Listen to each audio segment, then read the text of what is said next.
How we doing, everybody? I wanted to hop on here with a quick tip about how to take a shot like this and turn it into a panorama. I took this shot back in 2015, and I've always wished that I had made this a panorama and not a portrait style. So now we can do that with the magic of AI. And yes, this does use AI techniques. Um, if you're not cool with AI, you don't have to do this. This is just something that I would do if I was in a situation where I needed to make this a panorama. If I'm being honest, I probably wouldn't sell this to a client just because, for me personally, I like to have truth in photography as much as I can. What I mean by that is I'll remove, dust spots from the lens, and sometimes I'll remove a distracting element from the photo. But as much as I can, I like to tell the truth in my photos. And so I wouldn't turn something like this into a panorama and show something that really wasn't there. Um, let's just get started. So you have this shot, you want to turn it into a panorama. The first thing you're going to do is click your crop tool, and you're going to see the white border appear. You're going to hold down Option, and you're going to stretch out the image. Now, I believe it's Alt on a PC. Don't quote me on that, but I do believe it's Alt. So if you click and drag while holding Option, you can do that. Now I'm going to put the peer in the middle, and I'm going to accept that result. So now I have white space on either side, and I got what I want in the middle. And you can do this how you want. You don't have to put that in the middle. You can kind of drag it to where you want. So now I'm going to select my rectangular marquee tool, and then I'm going to select the left side here. What just happened there? What? I know, why'd you do that? Okay, I'm going to select the left side here. You're going to want to make sure that you select just a little bit of the image with your selection. The reason being is because that's going to tell Photoshop how to finish the image. It's going to give it enough information to finish the image. So you're going to do the same on the other side, but you're going to hold down Shift, and then you're going to click and drag, and then do the same for the other side. You're going to want just a little bit of that image on that side. So now that you have that, with the rectangular marquee tool selected, you're going to go ahead and hit Generative Fill.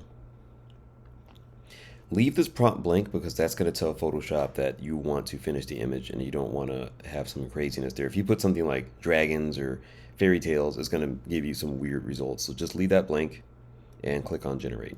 And then you're going to sit and wait while Photoshop does its thing. And depending on how fast your computer is, it could take a little bit.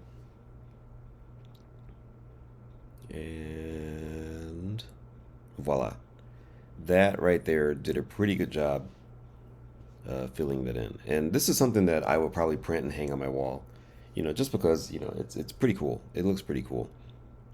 Um, Now, this works well because I have very simple elements on either side. Now, I hate Photoshop videos where they show you the best case scenario and then they don't deal with the worst case scenario. So let's try something a little more complicated. And I haven't done this before. I don't know what's going to happen. So let's just see what happens here. So I have another image that I'm going to try this on. Something like this. Um, I took this image, I don't remember when I took this, but it was in a garden. Um, and I just thought it looked pretty cool as a portrait. I wouldn't make this a panorama, but let's just say I wanted to.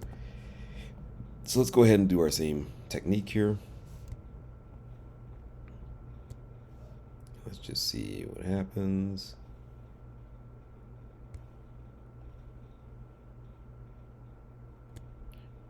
What?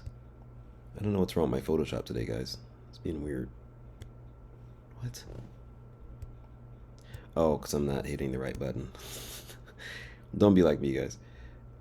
There we go.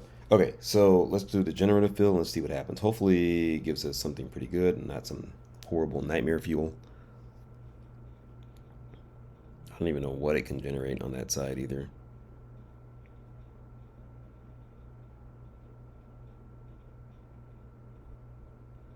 Hmm, it's not bad.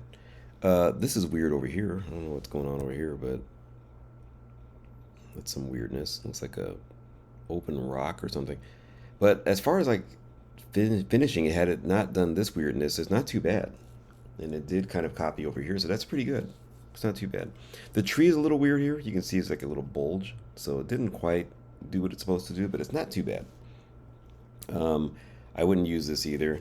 Um, I like the way it was. I think that this is fine the way it is. Let's try another one. Let's try something like this. This was a photo I took in Portland, Oregon, and it's a waterfall in the distance that's blurred out, which I did that on purpose. Um, I did alter the color here. This is just for the art version. For the actual version, I left everything green like it was, but I thought it would look kind of cool if I would alter the color a little bit. So this is the altered version, and we're gonna do the same thing just to see what happens. So I'm gonna hold down my Option key. I'm gonna drag this out, accept, rectangular marquee, rectangular marquee, and generative fill. Just see what happens here. Again, I'm not sure how this is going to turn out. It could be a nightmare. It could be something pretty cool. We're just going to play today. We're going to experiment. Life is about experimenting.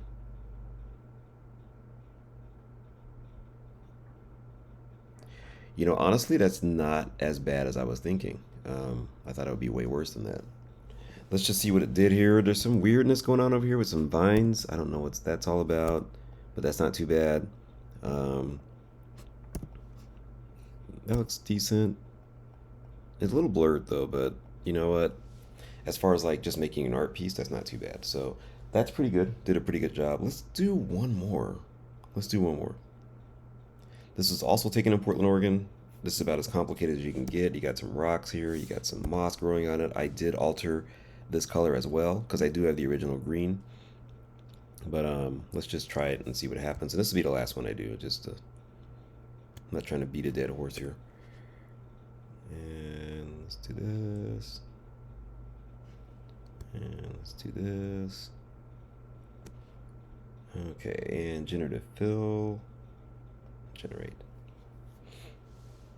Let's just see what happens here, and then we'll call it a day.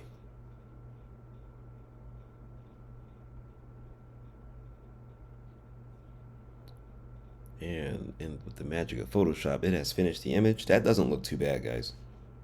That looks pretty cool. I'm not gonna lie, it looks really pretty cool. Did a pretty good job with the rocks, repeating the pattern here with the rocks with the moss. It does get a little bit blurred on the edges. That's okay. Um, I think it's fine. That looks pretty cool. I might actually just save this. I'm gonna save this right now. I like that. I like the way that looks.